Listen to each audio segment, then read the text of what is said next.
Hello everyone. So BARC notification complete detail आ चुका है for 2026। Yes my dear learners, तो आप सारे बच्चे जो तैयारी कर रहे हो और इस प्लेटफॉर्म से जुड़े हुए हो for continuous notification and update, तो डिटेल्ड वे में आपको मैं कंप्लीट नोटिफिकेशन देने जा रहा हूं। और इस वीडियो के एंड तक बहुत ध्यान से सुनना, क्योंकि बहुत काम की बातें हैं जो मैं आपको बताऊंगा। क्योंकि वीडियोस तो बहुत बनेंगे, लेकिन जो डिटेलिंग में बताने जा रहा हूं वो शायद आपको हर वीडियो में ना मिले। इसलिए वीडियो को एंड तक सुनना और जो काम की बातें हैं उसको जरूर समझने की कोशिश करना। राइट, चलिए सर एक एक करके बात करते हैं। तो BARC, that is Bhabha atomic research centre training school, invites engineering graduates and science post graduate for 2 post. पहला अगर आप बात कर रहे हो तो it's a training scheme and employment description, जहां पहला कैटेगरी दिया 1 year orientation course for engineering graduates and science post graduate, जिसको आप OCES बोलते हो। 1 ईयर, देखो यहाँ पे ओ किसके लिए 1 ईयर, सी किसके लिए, आपका ओरिएंटेशन कोर्स के लिए आ गया, इंजीनियरिंग ग्रेजुएट्स के लिए ई आ गया, साइंस ग्रेजुएट्स के लिए एस आ गया। सो OCES 2026 इसी को बोलते हैं।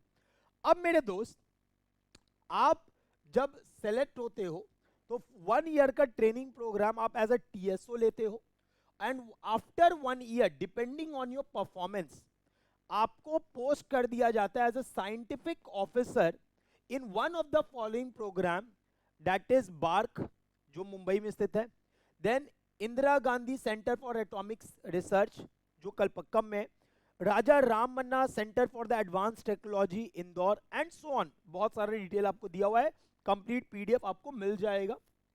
उसके बाद अगला अगर हम बात कर रहे हैं तो यहां पे देखिए दूसरा जो पार्ट बनता है 2 year DAE graduates for graduate fellowship scheme for engineering graduates for year 26 and 28, जहां पे क्या बोलता है कि जो इंटरव्यू में सिलेक्ट हो जाएंगे बच्चे उनको कहाँ भेजा जाएगा, उनको भेजा जाएगा for MTech in DGFS institute and specialisation, जो अभी लिस्ट किया जाएगा कि उसको कहाँ पे किस स्पेशलाइजेशन के लिए भेजा जाएगा। तो आपको वहाँ पे 2 ईयर प्रोग्राम होता है।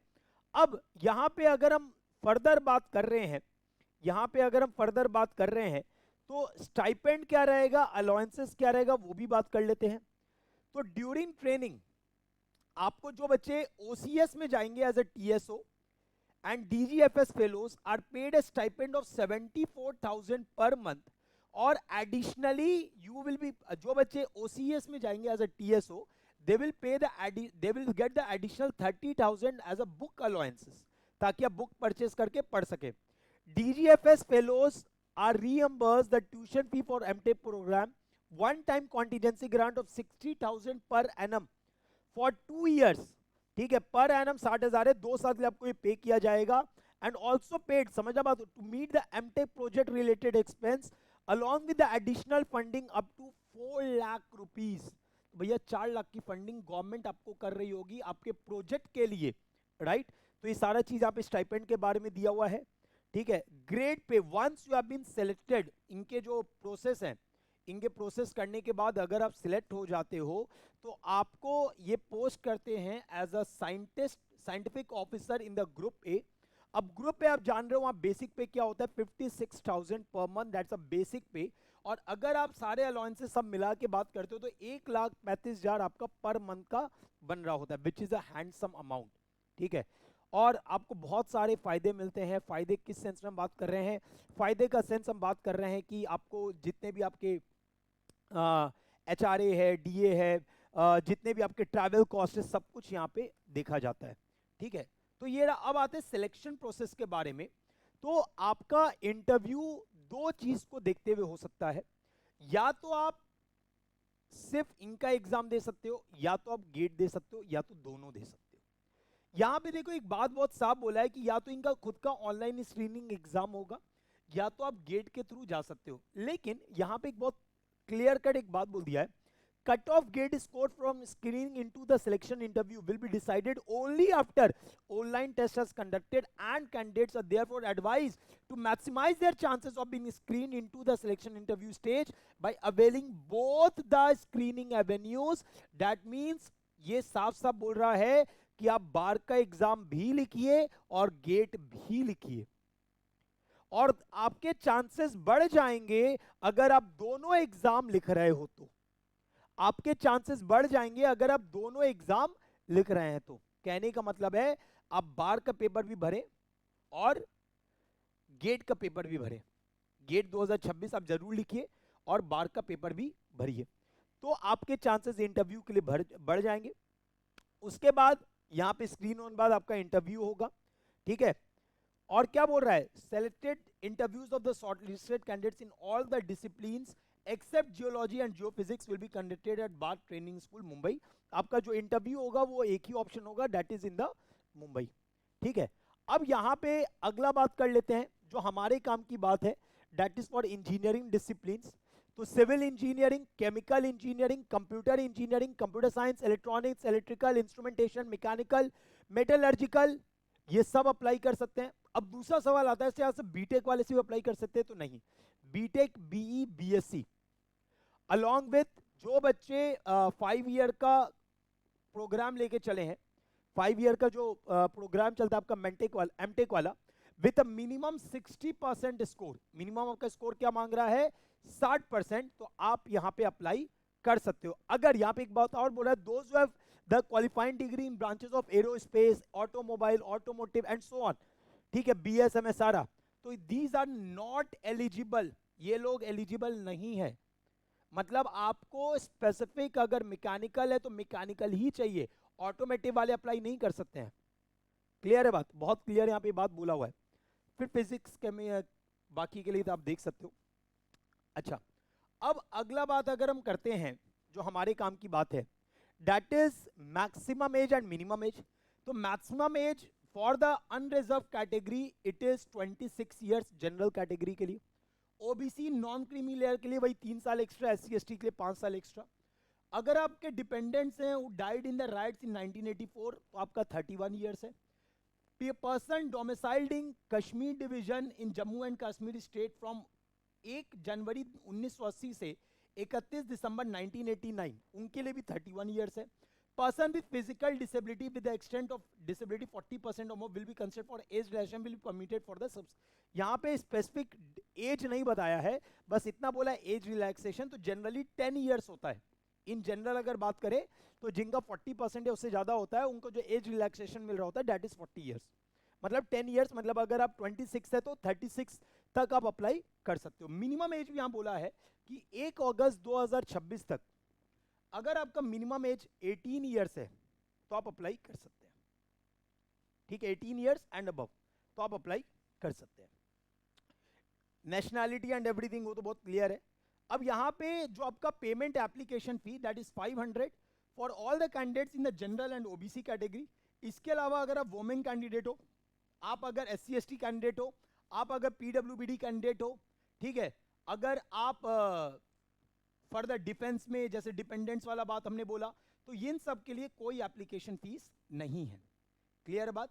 और यहां पे साफ साफ बोला है कि marksheet of the final result, ये चीज क्योंकि बच्चे बार बार मेरे से एक सवाल पूछते हैं कि सर हम 4th ईयर में है, हम अप्लाई कर सकते हैं कि नहीं कर सकते हैं, तो यहां पे जरा बात समझेंगे। Candidates graduating in the academic year 2025-26, मतलब जो बच्चे 4th ईयर में, यहां पे साफ साफ बोला हुआ है, and awaiting final results may also apply, मतलब 4th ईयर के बच्चे भी इसको अप्लाई कर सकते हैं। समझ में आया बात। आप अगर 4th ईयर में हो, आप अभी परस्यू कर रहे हो अपना बीटेक और आपको इसके लिए अप्लाई करना, आप अप्लाई जरूर करिए क्योंकि साफ साफ यहां पे बोला हुआ है, if selected candidates who are eligible in all other respects but are awaiting the final will be allowed to commence the training program. However, retention of these candidates in the OCS and DGFS program and release of their stipend are subjected to the condition that the mark sheet of the final result will, which meets the eligibility requirement, shall be submitted by 31st of December. अब देखो simple सा बात है, आपका 60% minimum मांगा है, आपका final result नहीं आया है, आपका फाइनल रिजल्ट नहीं आया है, तो आपको 31 दिसंबर 2026 से पहले फाइनल रिजल्ट सबमिट करना है। अगर आप 60% के क्राइटेरिया में आते हो, 60% ऊपर आपका मार्क है, तो आपको जो भी स्टाइपेंड और ये सब आपका बोला जा रहा है सब कुछ आपको मिल रहा होगा, ठीक है। लेकिन वो आपको पहले सबमिट करना होगा, ट्रेनिंग पीरियड आपका स्टार्ट हो जाएगा और आप आगे काम कर रहे होगे, ठीक है बात। तो ये बात यहाँ पे बोला हुआ है। Candidates who have availed fee exemption are required to bring valid relevant proof for verification at the exam center. Exam centre, मैं फिर से बोल रहा हूं, यहाँ पे ध्यान देना, एग्जाम सेंटर। तो ये गलती मत करना, क्योंकि आपको एग्जाम सेंटर पे प्रूफ लेके जाना है। यहां पे वो नहीं बोल रहा है कि डॉक्यूमेंट वेरिफिकेशन बाद में होगा, यहां पे ये बोल रहा है कि आप एग्जाम सेंटर पे लेके आएंगे कि आप SC/ST हैं, आप PWBD कैंडिडेट हैं, तो उसका एक डॉक्यूमेंट आपको रेडी करके एग्जाम सेंटर पे लेके आना है, ठीक है सर। अब दूसरी बात यहां पे आपको बताया है, GATE subject paper training scheme of BARC TS। तो अगर आप OCES के लिए अप्लाई कर रहे हो या DGFS के लिए अप्लाई कर रहे हो, तो मैकेनिकल इंजीनियरिंग आपका जो गेट का सब्जेक्ट होना चाहिए वो मैकेनिकल होना चाहिए, ठीक है। एंड सेम आपको इधर भी है, training scheme for BARC, that will be you will be doing the mechanical. Chemical के लिए केमिकल है, मेटलर्जिकल के लिए metallurgy and so on chemical, civil के लिए सिविल है, ठीक है। आपको जो BTech वाला बात मैंने बोला वो यहाँ पे आपको दिख रहा है, ठीक है। केमिस्ट्री एंड बाकी फिर अदर ब्रांचेस आ जाएंगे आपके। अच्छा, दूसरा, अगर आपको ट्रेनिंग स्कूल की बात करें, तो ये जितने भी आपके कोर ब्रांचेस उनकी ट्रेनिंग कहाँ होगी? इन द बार्क मुंबई, ठीक है। उनकी ट्रेनिंग कहाँ होने वाली है? In the BARC Mumbai. Admissible MTech specialisation, क्योंकि जो बच्चों को एमटेक के लिए पुश किया जाएगा अगर उनके रिजल्ट अच्छे हैं, तो मैकेनिकल को IIT बॉम्बे मिल सकता है या IIT मद्रास मिल जाएगा। अप्लाइड मैकेनिक्स के लिए अगर जो जा रहा है, ठीक है, name of the department for centre for DGFS institute, तो अगर आप मैकेनिकल इंजीनियर हो तो IIT मद्रास मिल जाएगा एंड सो ऑन। तो यहाँ पे सारा आपको लिस्ट दिया हुआ है, आप पढ़ सकते हो आराम से, आप PDF आपको दे देंगे ग्रुप पे, आप उसको जाके पढ़ लेना, ठीक है, क्लियर है। अब मेरे दोस्त कुछ इंपॉर्टेंट डेट्स है जो आपको नोट कर लो। जैसे आपका ये जो ऑनलाइन एप्लीकेशन है ये 22 दिसंबर से स्टार्ट हो रहा है, मतलब आज आपका 17 तारीख है, 5 दिन बाद इसका ऑनलाइन एप्लीकेशन स्टार्ट हो जाएगा। Last date to apply 21 of January. Correction window will be there from 7 February to 14 February. आप अपना अगर कुछ आपने गलत डाटा डाला है तो आप करेक्ट कर सकते हो। Allocation of online exam venue who are eligible for online examination and their confirmation come the generation of the hall ticket and admit card, वो 15 से 20 फरवरी के बीच में आपको मिल जाएगा। ऑनलाइन एग्जाम आपका 14 से 15 मार्च का राउंड आपका ऑनलाइन एग्जाम होगा, जब नियरली आपका गेट एग्जाम का रिजल्ट आ जाता है।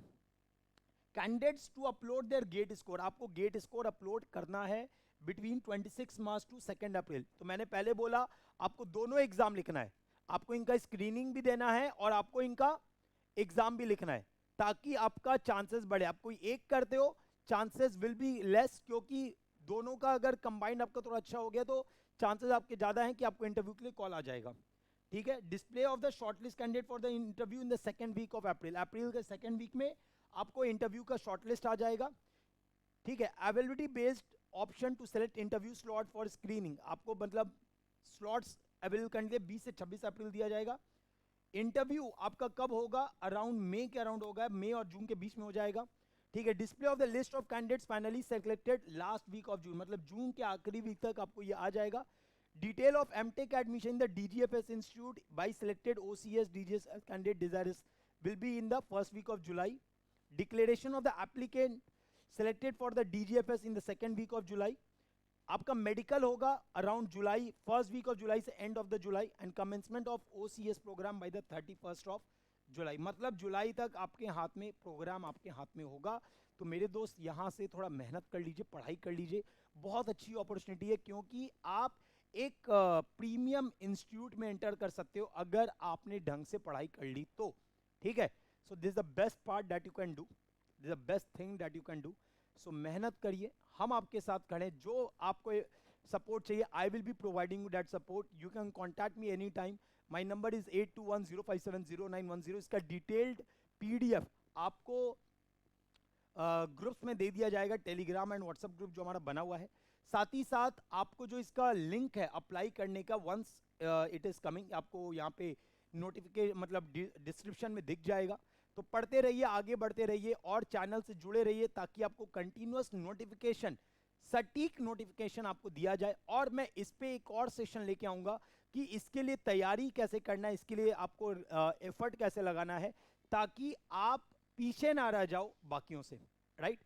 So thank you everyone, meet you all for the next session, next notification. Till then, bye bye.